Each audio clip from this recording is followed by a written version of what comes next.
passenger in seat 14C. I've flown hundreds of times in my life. Business trips, vacations, family emergencies, you name it. I've been on a plane for it. I thought I'd seen everything the friendly skis had to offer. Crying bobbies, drunk passengers, emergency landings, even a medical emergency where I helped perform CPR on an elderly man.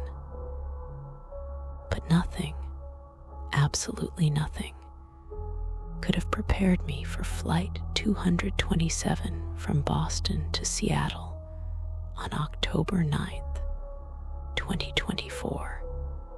The flight where I sat next to someone who shouldn't have existed. My name is Sarah Chen, and I'm a financial consultant for a firm based in Seattle. I travel for work constantly, which is why I have very specific routines when it comes to flying. I always book an aisle seat. I always arrive at the airport exactly 90 minutes before departure. I always buy the same snack at the Hudson News kiosk, a pack of trail mix, and a bottle of water. Routines keep me sane, keep me grounded when I'm literally 30,000 feet off the ground. That particular Wednesday, everything had gone according to plan. I checked in online, breezed through security, grabbed my snacks, and boarded during my assigned group. The plane was a Boeing 737. Nothing fancy, with that new airplane smell mixed with recycled air, and the faint odor of the cleaning products they use between flights. I found my seat, 17B, aisle seat, emergency, exit row for the extra legroom, and settled in, already pulling out my laptop to get some work done during the 5-hour flight. The seat next to me, 17C, was empty as passengers continued to board. I was hoping it would stay that way. There's nothing quite like the luxury of an empty middle seat on a cross-country flight. I watched people file past, dragging oversized carry-ons and arguing with flight attendants about overhead bin space. The usual chaos of boarding a commercial flight. Then I noticed her. A woman, maybe in her mid-30s, walking down the aisle with a small backpack and nothing else. She was wearing jeans and a gray sweater, her dark hair pulled back in a ponytail. Nothing remarkable about her appearance, nothing that would make her stand out in a crowd. But there was something about the way she moved, hesitant, uncertain, like she wasn't quite sure she was supposed to be there. She stopped at row 17 and looked down at her boarding pass, then at the seat numbers, then back at her boarding pass. She seemed confused, and I was about to offer to help when she looked directly at me. Her eyes, God, her eyes, they were brown, normal enough, but there was something behind them, a depth, a sadness, an urgency that made my chest tighten. She opened her mouth as if to speak, then closed it again. Then, She sat down in 17C without a word. I gave her a polite smile, the kind you give strangers you're about to spend 5 hours sitting next to, and went back to my laptop. But I couldn't focus. I could feel her looking at me. Not in a creepy way exactly, but with an intensity that was impossible to ignore. I typed a few sentences of a report I was working on, deleted them, typed them again. The words wouldn't come. "Excuse me," she said finally, and her voice was soft, almost apologetic. "I'm sorry to bother you, but do you know what day it is?" I looked up, surprised by the question. "Wednesday," I said. "October 9th. She nodded slowly, her face paling. "And the year?" Now that was a strange question. 2024, I said, studying her more carefully. "Are you okay? Do you need me to call a flight attendant?" "No," she said quickly, too quickly. "No, I'm fine. I'm sorry. Never mind." She turned away and looked out the window, but I could see her hands shaking in her lap. She was gripping her knees so tightly her knuckles were white. Something was very wrong with this woman, but I didn't know what to do about it. I considered calling a flight attendant anyway, but before I could decide, the captain's voice came over the intercom, announcing that we were about to push back from the gate. The usual pre-flight routine began. Flight attendants demonstrated the safety procedures that nobody ever watches. The plane backed away from the gate and began taxiing toward the runway. My seatmate, I still didn't know her name, kept her face pressed against the window, watching the airport buildings slide past with an expression I couldn't quite read. Fear, nostalgia, something else entirely. We reached the runway, and the engines roared to life. I felt the familiar push back into my seat as we accelerated, the moment of weightlessness as the wheels left the ground. And then we were airborne, climbing steeply into the gray October sky. Boston fell away beneath us, the city shrinking to toy size, the harbor glittering in the afternoon sun. Once we reached cruising altitude and the seatbelt sign dinged off, the woman next to me finally spoke again. "My name is Emma," she said, still looking out the window. "Emma Martinez. And I need to tell you something. Something you're not going to believe, but I need you to listen anyway, because you're the only person who can help me."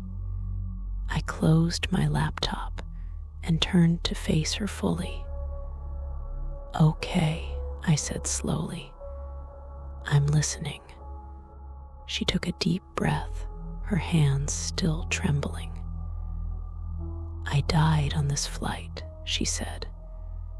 "Flight 227, Boston to Seattle, October 9th, 2024. Seat 14C I died, and somehow I'm back here, on the same flight. And I don't know why, but I think I think it's going to happen again, and I think I'm supposed to stop it. I stared at her, waiting for the punchline, for the smile that would indicate this was some kind of joke or prank. But her face was deadly serious. Deadly. The word choice felt suddenly significant. "What do you mean you died?" I asked carefully, using the same tone I might use with a spooked animal. Like in a dream, a premonition. "I mean I died," Emma said, her voice cracking. "The plane went down. We lost cabin pressure over the Rockies. Something went wrong with the pressurization system, and by the time the pilots realized what was happening, it was too late. We tried to make an emergency descent, but people were already unconscious. I remember the oxygen masks dropping. I remember trying to breathe, but there wasn't enough air. I remember the plane going into a dive, and then nothing, darkness. And then I woke up this morning in my apartment in Boston, and it was October 9th again, and my flight was scheduled for this afternoon, and I thought maybe I'd had some kind of breakdown or hallucination. But here I am, on the plane. Again." She turned to look at me, and I saw tears in her eyes. "You have to believe me. I know how insane this sounds, but you have to believe me. Everyone on this plane is going to die in approximately 2 hours and 17 minutes. Including you, including me."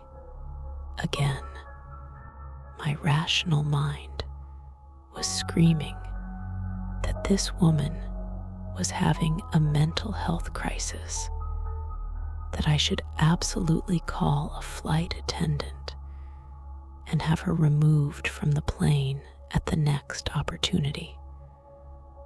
But something in her voice, something in her eyes, made me hesitate. She wasn't frantic or manic. She was terrified, yes, but there was a clarity to her fear, a specificity that made it harder to dismiss outright. "Why are you in seat 17C if you died in seat 14C?" I asked, surprising myself with the question. Why was I engaging with this delusion? "I don't know," Emma said, wiping her eyes quickly. "I bought the same ticket, the same seat, but when I checked in this morning, the system had me in 17C instead. I thought maybe that meant things were different this time, that maybe changing my seat was enough to change what happens.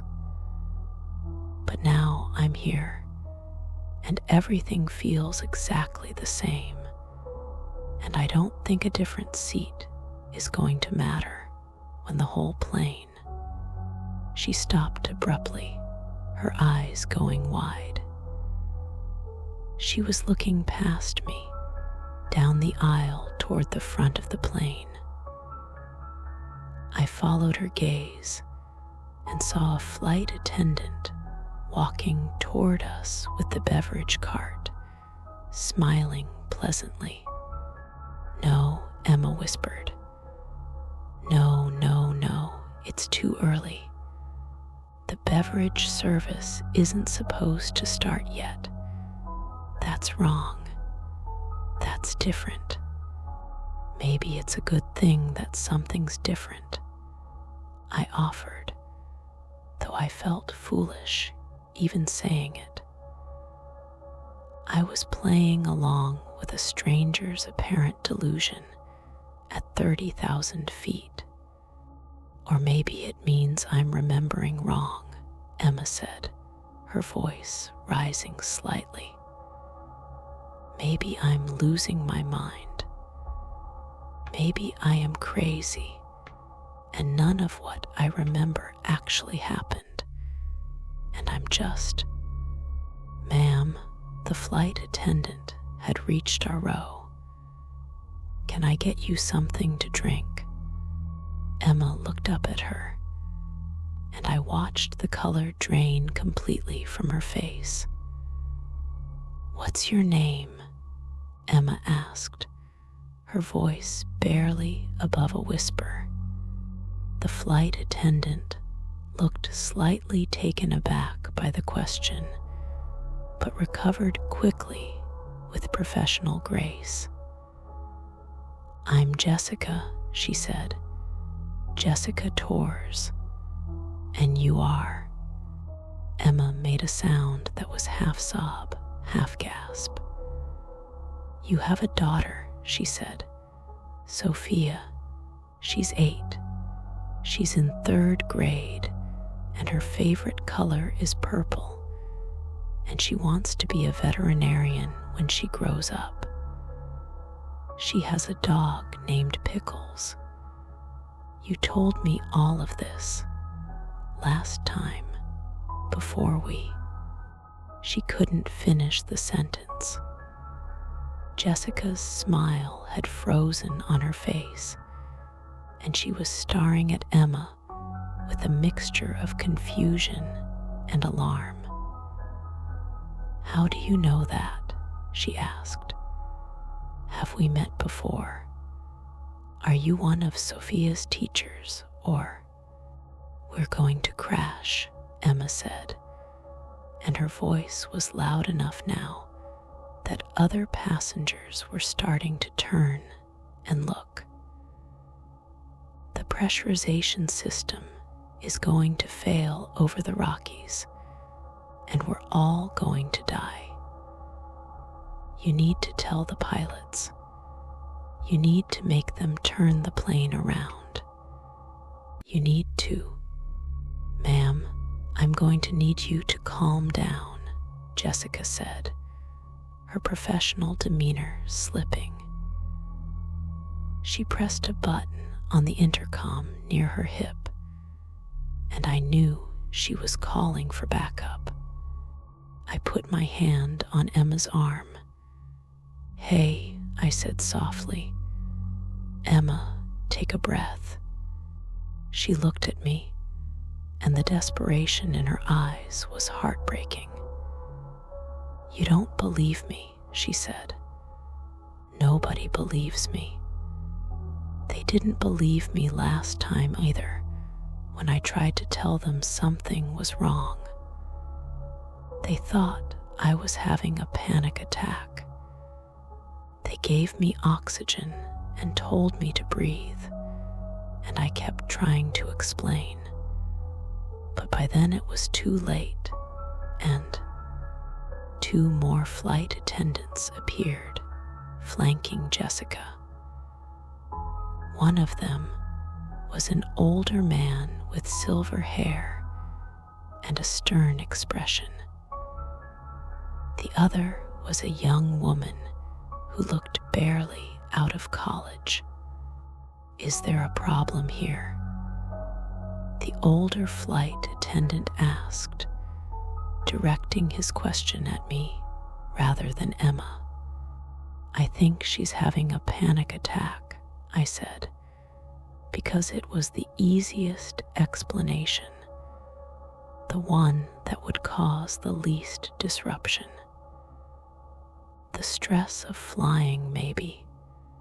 It happens. But Emma grabbed my hand, her grip painfully tight. Please, she said. Please, you have to listen. I know exactly what's going to happen. At 4:47 p.m., someone is going to notice that it's getting cold. too cold, they'll complain to a flight attendant, and the flight attendant will check the temperature controls, but they won't see anything wrong yet. At 4:52, someone else will say they're having trouble breathing. The flight attendants will think it's altitude sickness, maybe food poisoning. They won't realize the cabin isn't pressurizing properly. At 4:58, the oxygen masks will deploy. At 5:03, the pilots will begin an emergency descent. But by then, most of the passengers will already be unconscious from hypoxia. At 5:11, the plane will. "That's enough," the older flight attendant said firmly. "Ma'am, I need you to come with me to the back of the plane. We have a seat there where you can sit quietly." And "No," Emma screamed, and the entire plane went silent.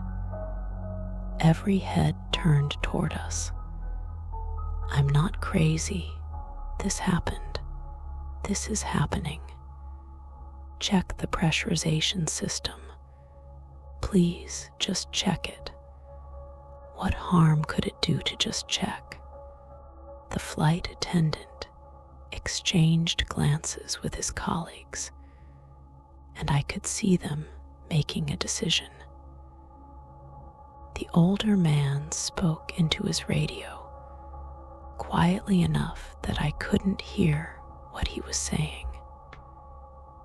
Emma was crying openly now, still gripping my hand. "I'm sorry," she whispered to me. "I'm so sorry. I tried. I thought if I could just make someone listen, if I could just make them believe me, maybe it would be different this time. But it's not. It's going to happen again, and there's nothing I can do to stop it." The captain's voice came over the intercom, calm and authoritative. "Folks, this is Captain Reynolds. We've had a report of a medical situation on board, so out of an abundance of caution, we're going to be making an unscheduled landing in Cleveland.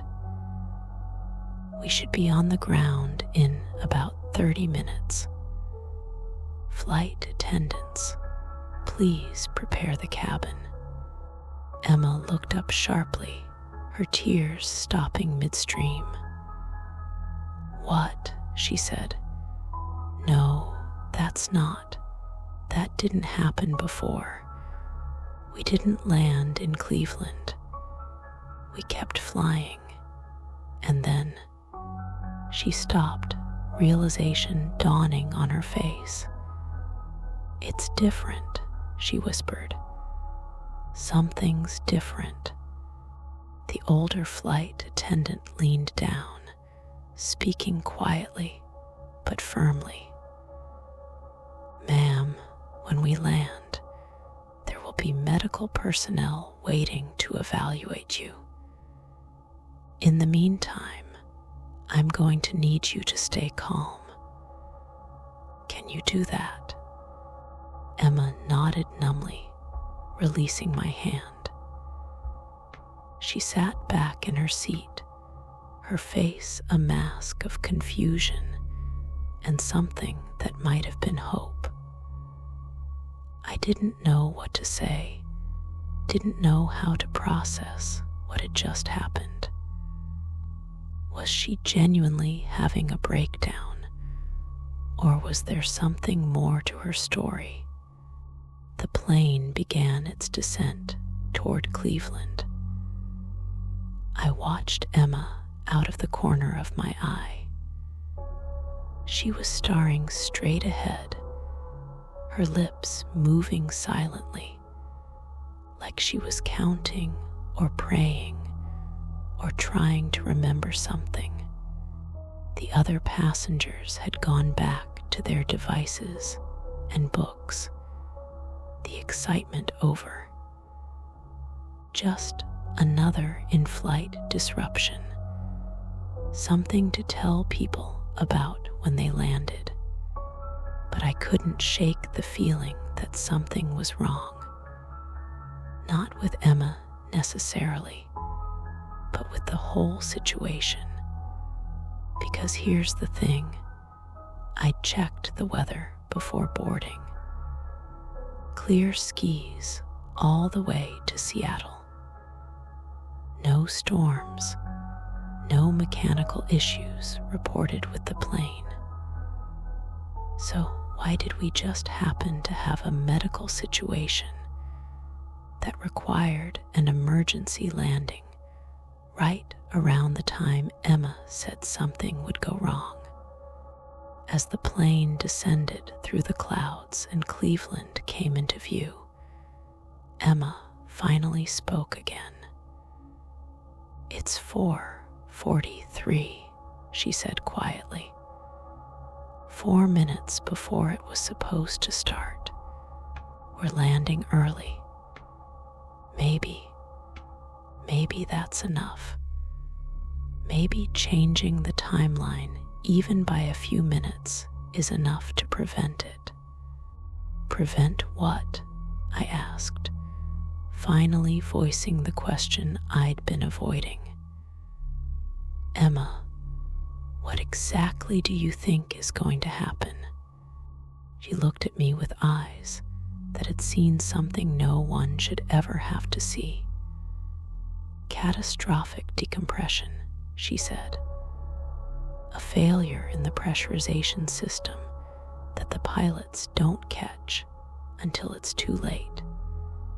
By the time they realize what's happening, half the plane is already unconscious. They try to descend fast enough to get to breathable air, but the plane is damaged from the pressure differential. A structural failure. The right wing separates at 5:11 p.m. The plane goes into an uncontrolled spin. We have about 40 seconds of consciousness left at that point. And then, she didn't finish. She didn't need to. The plane touched down in Cleveland with barely a bump, and I heard sighs of relief throughout the cabin. The captain came on the intercom again. "Ladies and gentlemen, welcome to Cleveland. Paramedics will be boarding shortly to attend to our passenger. We appreciate your patience and understanding." Emma unbuckled her seatbelt the moment the seatbelt sign went off. "I need to talk to the pilots," she said, standing up. "I need to tell them to check the plane before it takes off again. If the problem is in the pressurization system, if there's even a small chance I'm right." The older flight attendant appeared as if summoned. "Ma'am, please sit down. The paramedics will be here in just a moment." "You don't understand," Emma said, but there was less urgency in her voice now. She sounded tired, defeated. "I'm trying to save everyone's lives." 2 paramedics boarded the plane, and there was a hushed conversation between them and the flight attendants. I watched as they approached Emma, speaking to her in low, calm voices. She went with them willingly, but as she passed my seat, she stopped and looked down at me. "Sarah Chen," she said, and I felt ice run down my spine because I'd never told her my name. Financial consultant. You have a younger brother named David who lives in Portland. Your favorite food is your grandmother's lion's head meatballs. You're allergic to shellfish. You learned all of this about me in the last timeline when we spent 40 minutes talking while waiting to die. She smiled sadly. I hope I'm wrong about all of this. I hope I'm just crazy, and this is all in my head, and the plane is fine. But if I'm not, if something happens, I wanted you to know that I tried. Then she was gone, escorted off the plane by the paramedics. I sat frozen in my seat, my heart pounding. How did she know my name? How did she know about David, about my grandmother's recipe, about my allergy? I'd checked my laptop bag, my work. ID wasn't visible. I wasn't wearing a name tag. There was no way she could have known those things unless she was telling the truth. The flight attendants began making an announcement. Ladies and gentlemen, we're going to need to deplane while the aircraft undergoes an inspection. Please gather your belongings and head into the terminal. We'll have more information for you shortly. An inspection. They were actually checking the plane because of what Emma said. Or was it just standard procedure after an emergency landing? I grabbed my laptop bag and joined the stream of passengers heading off the plane. As I stepped into the jetway, I turned back and looked at the aircraft one more time. Later, much later, I would learn that the maintenance crew found it during their inspection. A hairline fracture in the pressurization system seal, small enough that it hadn't triggered any warning lights, but large enough that at cruising altitude, over the course of several hours, it would have led to a catastrophic failure, exactly as Emma had described. The flight was canceled. They put us up in hotels, rebooked us on flights the next day. I never saw Emma Martinez again. I tried to find her, searched social media, asked the airline, even filed a request for passenger manifest information, though I knew I'd never get it due to privacy laws. Nothing. It was like she'd vanished. But sometimes, late at night when I can't sleep, I think about her. I think about what she said, that she'd lived that day before, that she'd died, and somehow come back to prevent it. I think about the specificity of her predictions, the things she knew about me that she couldn't have known. And I think about the fact that she was in seat 17C, not 14C, where she claimed to have died.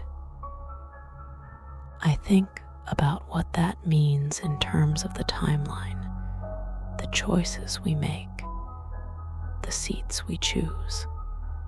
Because here's what keeps me awake. If Emma died in seat the first time and came back to seat 17C the second time, then what happened to the woman who was originally supposed to be in seat 17C. The woman whose seat Emma took. Where is she in this timeline? Did she even exist? Or was she erased, replaced by Emma's desperate attempt to change fate? I pulled my boarding pass out of my bag last week. I'd kept it. I'm not sure why. Flight 227, October 9th, 2024, Boston to Seattle. Seat 17B. But when I looked at it in the right light, I could see something underneath. A shadow, a palimpsest of another printing. I held it up to a lamp, and I could just barely make out other letters beneath the ones I could see clearly. Seat 14B. I was supposed to be sitting next to Emma in her original timeline. When she died the first time, I was right there next to her. And now, in this timeline where she saved us all, I'm the only one who knows it happened. The only one who listened. The only one who believed, even if I didn't realize I believed until it was over. Sometimes I wonder if that's why she was allowed to come back, to make sure at least one person knew the truth, to make sure her sacrifice, her terror, her desperate attempt to save a plane full of strangers wasn't completely forgotten. I still fly all the time. Same routines, same habits. But now, before every flight, I close my eyes and think of Emma Martinez, the woman who died to save us all, the passenger in seat 14C, who somehow became the passenger in 17. See, the person who broke time itself to give us all a second chance. And every time the plane takes off without incident, every time I land safely at my destination, I whisper a quiet thank you to someone who probably doesn't exist anymore in any timeline I can reach. Last week, I booked a flight from Boston to Seattle for business. When I went to select my seat, there was a glitch in the system. For just a moment, every seat on the seating chart showed as occupied except one, seat 14C. I sat staring at my screen for a long time before I closed the browser and rebooked on a different flight. Some seats I've decided should stay empty, just in case